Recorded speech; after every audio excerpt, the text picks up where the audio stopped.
Question number 2 है, पहले वाला बता चुके हैं। एक्सरसाइज 18.1 का क्लास 8 का क्वेश्चन नंबर 2 देखिए। A rectangle is 16 metre by 9 metre. एक रेक्टेंगल है जिसकी लंबाई 16 मीटर है, चौड़ाई 9 मीटर है। ठीक है, 16 बाई 9 मतलब ये लेंथ है बड़ा वाला और छोटा वाला ब्रेथ चौड़ाई। Find a side of square. अब आप कहेंगे सर रेक्टेंगल दिया है, स्क्वायर पूछ लिया, आगे पढ़िए तो। Find a side of square. Square की साइड बताइए। हुज एरिया, जिसका area equals the area of rectangle, जिसका एरिया इसी रेक्टेंगल के एरिया के बराबर हो। यानी पहले आपको इसका एरिया पता होना चाहिए। एरिया पता होने के लिए फॉर्मूला होता है एरिया ऑफ रेक्टेंगल का, लेंथ इनटू ब्रेथ, यानी इसको इससे मल्टीप्लाई करिए तो आपको एरिया ऑफ रेक्टेंगल पता चल जाएगा। और कह रहे हैं उस स्क्वायर की साइड बताओ जिसका एरिया, जिस स्क्वायर का एरिया इस रेक्टेंगल के एरिया के बराबर हो। तो आप एरिया ऑफ रेक्टेंगल बराबर एरिया ऑफ स्क्वायर का फॉर्मूला लगा के निकाल लेंगे।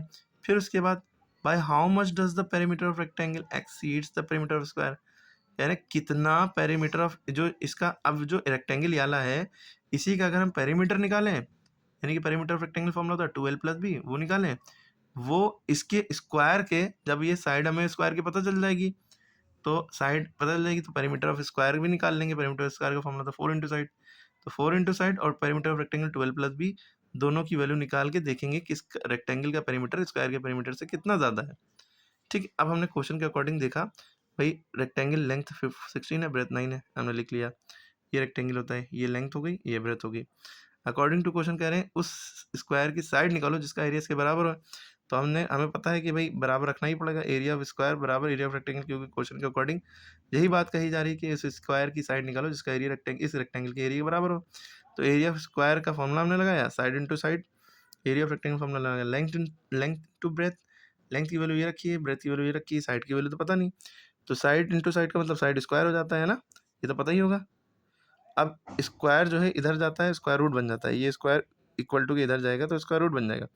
आप चाहे 69 144 कर लेते, यूँ कर लेते, साइड स्क्वायर बराबर 144 कर लेते। अगले स्टेप में साइड की वैल्यू रूट 144, और रूट 144 की वैल्यू होती है 12, तो साइड की वैल्यू 12 मीटर आ जाती है। ठीक है, ऐसे भी कर सकते थे, वरना आप ऐसे कर सकते हैं, इन दोनों को मल्टीप्लाई ना करिए।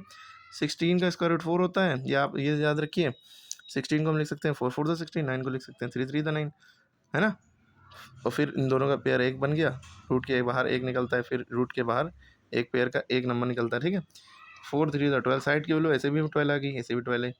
फिर उसके बाद अकॉर्डिंग टू क्वेश्चन कह रहे हैं दोनों का पेरीमीटर देखिए, तो पेरीमीटर ऑफ स्क्वायर का फॉर्मूला था 4 into side, perimeter of rectangle formula था 12 + b।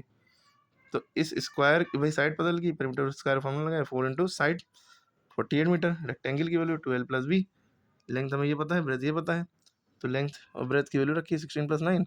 यहाँ पे मल्टीप्लाई छुपा होता है ब्रैकेट के बगल में, तो जब इन दोनों को ऐड कर लिया तो ब्रैकेट हटा देते हैं, मल्टीप्लाई हो गया, 225 द 50 हो गया, इसकी 48 आई। तो कह रहे हैं कितना एरिया ज़्यादा पेरीमीटर का, सॉरी रेक्टेंगल का, तो 50 में से 48 घटा दिए, 2 मीटर ज़्यादा है। ओके, तो समझ में आ गई होगी, आई होप सो बात।